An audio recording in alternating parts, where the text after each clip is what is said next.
my back is getting pushed up against the wall. I'm never giving up, I give my all. I'm never looking back, attack, it's in the past. Stand up, stand up, stand up. You ain't ready for me. Give me your best shot, the stronger I stand. Not looking for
Ladies and gentlemen, welcome to another edition of the ZFG Radio. Tonight, my guest, the franchise of DRW.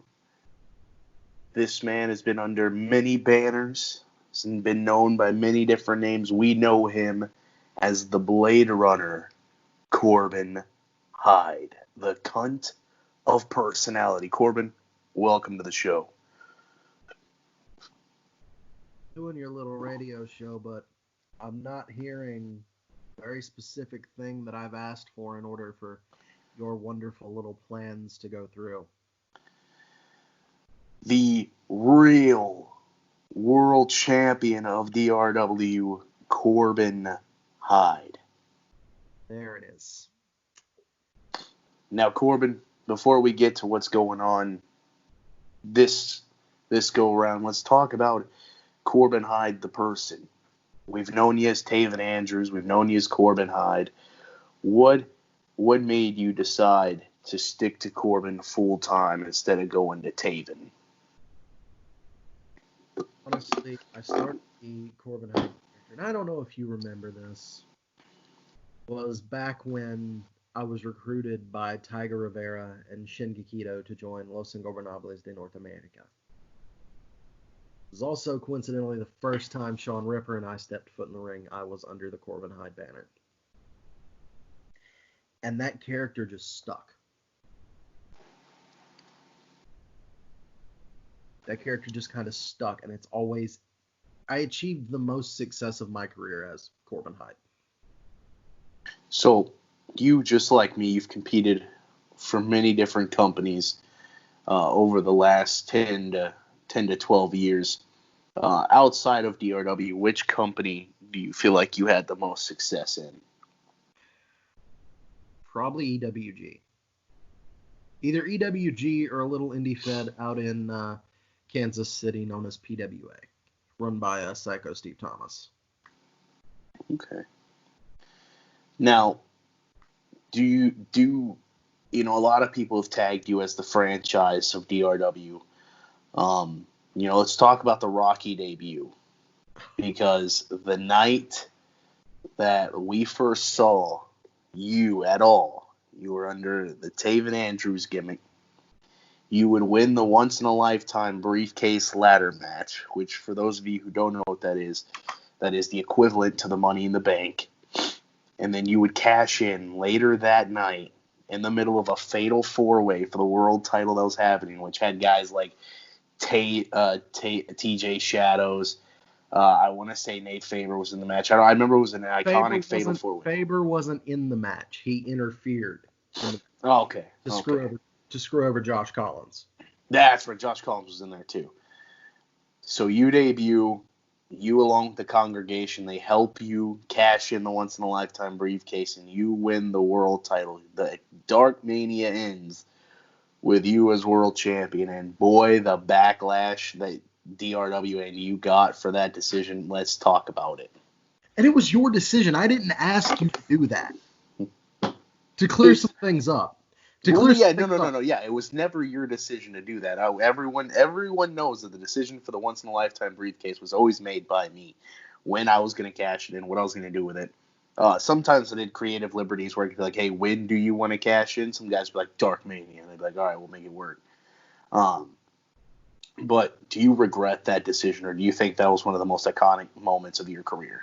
It was the moment that launched me into being a main event caliber competitor, so there are parts of it that I regret, like the fact that due to me forgetting to tag you in a damn near 10-minute promo, I lost the belt. Yeah, you did lose the belt the first title defense. I do remember that. Because I forgot to fucking tag you. Now, in the DRW run, you had fought multiple people. DRW was open for 10 years. You weren't quite there from day one, but you were there for a good part of DRW. I would say probably the highlight years of DRW. Do you believe DRW was better after the Click came and had their influence, or do you think DRW was better in the first part or in the dying years? Honestly, and we're talking, I want to make something clear. We're talking Andrew DeConner away from Cage. Yeah, away from Cage. Yeah, of course. This part is no knock on you. It's not a personal thing when I say this. Due to the way you had booked the company, we had such great talent in the dying years, but because of the perception it had due to booking decisions, we couldn't go anywhere. Oh yeah, I mean, I've openly said this. DRW died from a lot of bad decisions. But also, people have to realize I ran that company by myself. Oh yeah. Different guys came and gone from the board, but nobody really stuck. I mean, on its dying days, who was on the board? Who helped try to resurrect it and rebrand it and do all these things? I mean, you, Nate, and Liana. Yeah. Yeah. But, I mean, you can't really... what do you do with a horse with a broken leg? Exactly. You can only do so much with a dead brand. And, over the years, I tried to put DRW to bed. I tried selling it to EWG. I tried selling it once before. I don't remember the company name, but I remember trying to sell it a couple of times, and I really thought the EWG purchase was going to stick. This is no knock to EWG, but the activity over there just wasn't what DRW needed to really die. And I'm not going to say DRW's dead, because I really feel like with XMW it didn't die, it just evolved. It morphed into XMW, because I mean, my booking ways in the past are no longer there, because I've booked I didn't book this whole card by myself, but we've put together a solid the next 3 shows are already put together. What people don't realize, we already have the card for the 17th. We have what we are pretty sure is going to be the card for the 31st. We have what is going to probably be the card for the pay-per-view. Of course, that is of course if everybody continues the amount of activity they're doing and continues to work. Yes, and that's what a lot of people don't understand. So, and this is, you've booked, I've booked, we've all had the pin. So I haven't really been able to ask anybody this question, but you understand it. So it is hard as hell to do a storyline based anything if people don't keep up their end of the bargain. Yeah. It is the biggest pain in the ass to have. Because if you recall, Tyga and I had a huge storyline planned. And again, this is not a knock on you. You threw it out the window. You screwed over Shin for the world title, and it got to the point where both of us had to walk. Yeah. But I can't tell you how many storylines went to waste because somebody didn't do their end of the promoing. For instance, there was a storyline that I had drawn out back in the beginning days of DRW where it was going to be 5 Dark Manias deep. The first 5 had all storylined out. And the guy that was supposed to be the guy, I don't know what happened personally, but I know professionally he just walked one day. There was no bad booking around him. He was the champ. He was Teflon. You couldn't touch him. And then he just left every Fed he was in. Every single Fed. And, from a personal standpoint, from the day I've stepped in the business, there's been 3 people in this business that have constantly said, look, you have something. Live up to your potential. 3 of them are you, Nate Faber, and Joe Tinsley. No, because you do have something special. You've always had something special. You've always had it. I thought you had it when you were Taven, but contrary to popular belief, I thought Taven was still in Joe's shadow. I thought it was still carrying on a Joe legacy.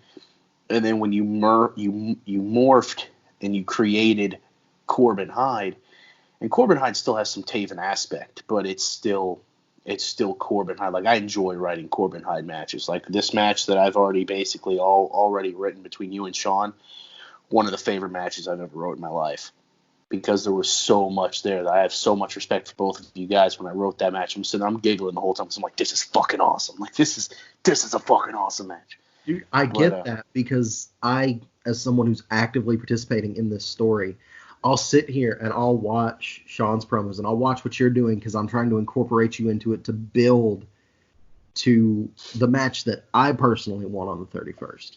Mm-hmm. And I'm watching everyone's promos and I'm like, okay, how can I incorporate this into my own? And as I'm working it out in my head, I'm just laughing my ass off, because I'm like, okay, there's so much for me to work with here, and I have to cram it all down into 6 or 7 minutes. Yeah. And so, we talked about the fact that, I tried selling DRW a few times and it was fumbled. But here with XMW, at first, here's a funny story. I didn't even ask to be a part of this. So no one reached out to me. No one messaged me. It was like, hey, we're going to start this company. You should come be. I saw a status. It was all like, hey, Connor, myself, and Michael runs this company. So then I messaged Leon. I messaged Michael. I'm like, the fuck is this? And they're like, oh, it's XMW. This is a company we're going to start away from ACW because of some beef that they had between another company. So then I decided to I was like, all right, well, here's what we're going to do. Because Michael's not that good of a writer. Liana's good creativity-wise. Terrible booker. I decided to take over the booking, over the writing, and I brought in the DRW aspect. I was like, look, we'll build off this. I'll say I sold you DRW. I own 51% of XMW. And, I honestly feel like that was the best decision that could ever been made for the legacy of DRW and for the legacy that I have left as Chris Zero. You mean the legacy that dies on the 31st? I mean, if that's the case, but how did you feel coming into DRW, or not DRW, coming into XMW, knowing that DRW was sold? How did you feel? What were your first impressions? Well, I mean, I looked at the talent you had, and I noticed some names that were missing, some names that I felt needed to be on. Some names that I personally felt were dragging the DRW name through the mud.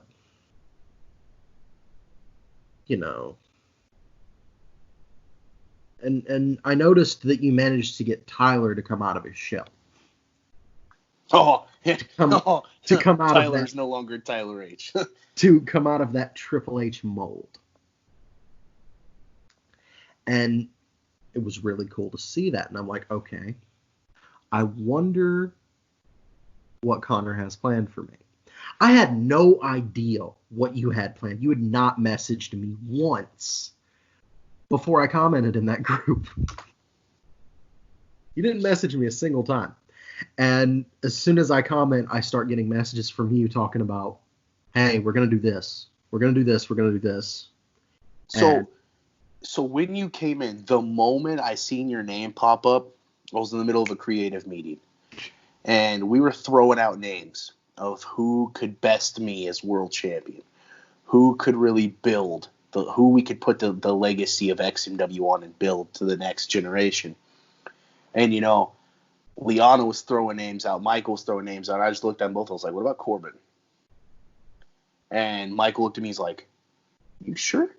And Liana, knowing the beef, Liana goes, that's a big risk with you.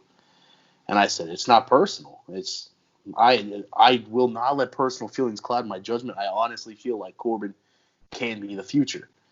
You put Corbin, if you let me book Corbin, you let me run the story I want to run, Corbin Hyde's a star. We're going to make him a superstar. And then, we put Torrance in the mix. We put me in the mix. I got Jay Styles in the mix. I'm building XMW. I told Michael this. The day that I got told I was going to be on the board about XMW, I didn't really care. But as I started signing talent, as I started putting the match cards together, that itch that I had for DRW, that it died off back when my personal life had fell apart, the itch was back.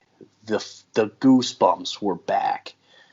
And, it made me want to be Chris Zero again. And not like the Chris Zero that was like the egotistical fucking going after every world title possible. That's all I want to know. I want like matches this time. Titles I don't care about. I'm a 121-time world champion.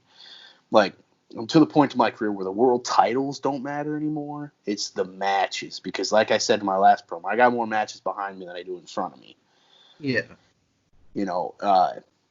But the feeling and the passion for XMW, the vision I have for XMW, along with like you being at I'm not going to say the exact helm of it, but there's a vision for XMW and you're a major part of it.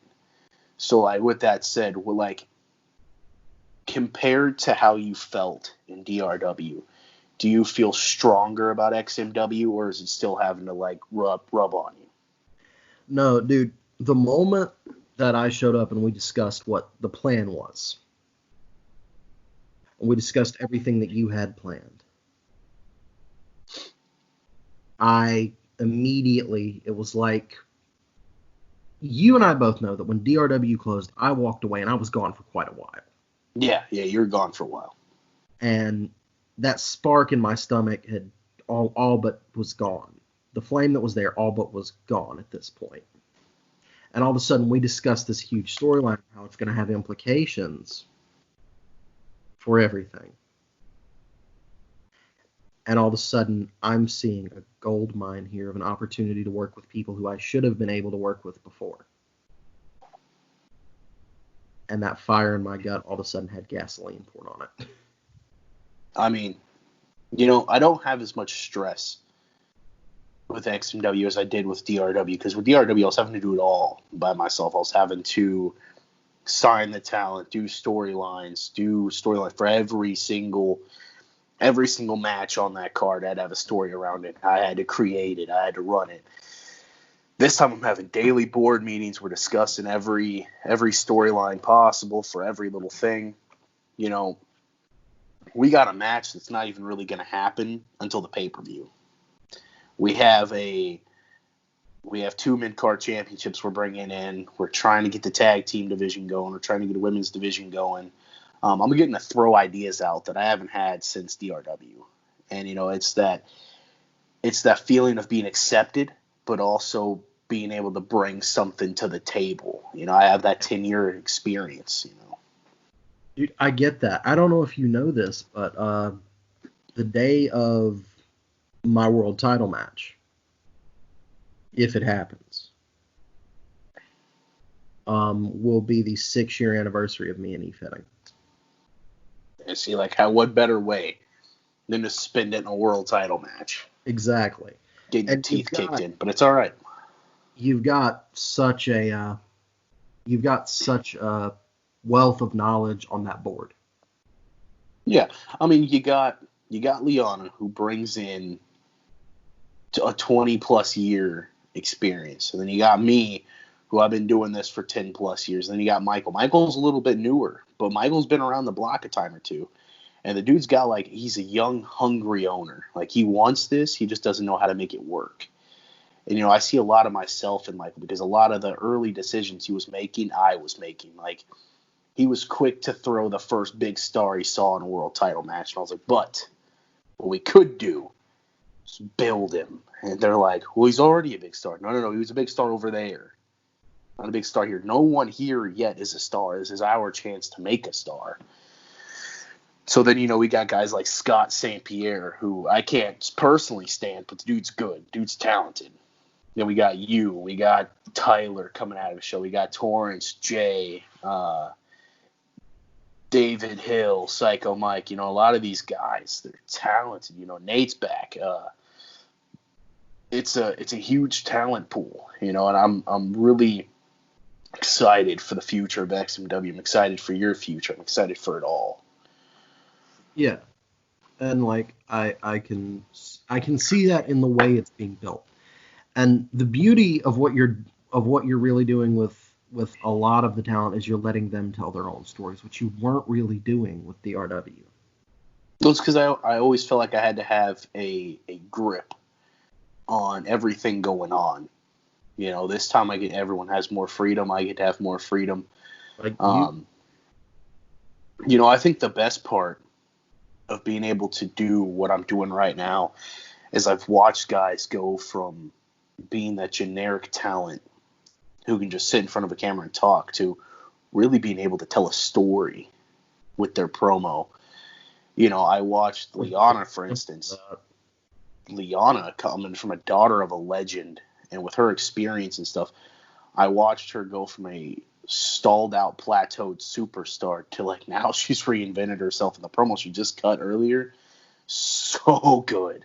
Oh yeah. My God. That's one of the people that I want to face is Liana, just to see if I measure up. Oh, and it's going to be wild. This is going to be wild. XMW, we have our first show live May 17th in Columbus, Ohio at the Nationwide Arena.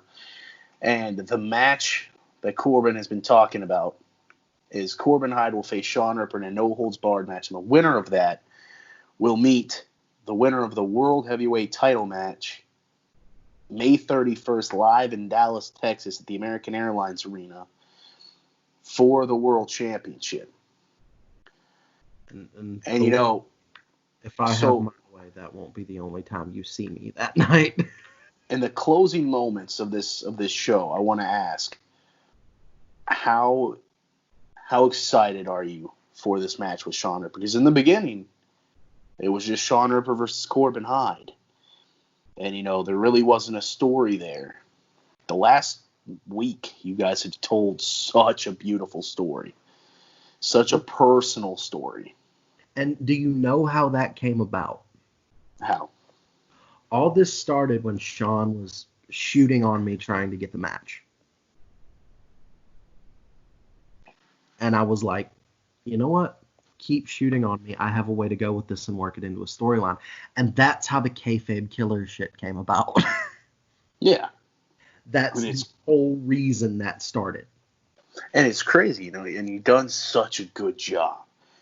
But May 17th, it is Sean Ripper versus Corbin Hyde. It is Rebellion. Corbin, I want to thank you for joining us today. It has been an excellent show. Everybody tune in May 17th live in Columbus, Ohio, at the Nationwide Arena. Rebellion, Sean Ripper, Corbin Hyde. Thank you.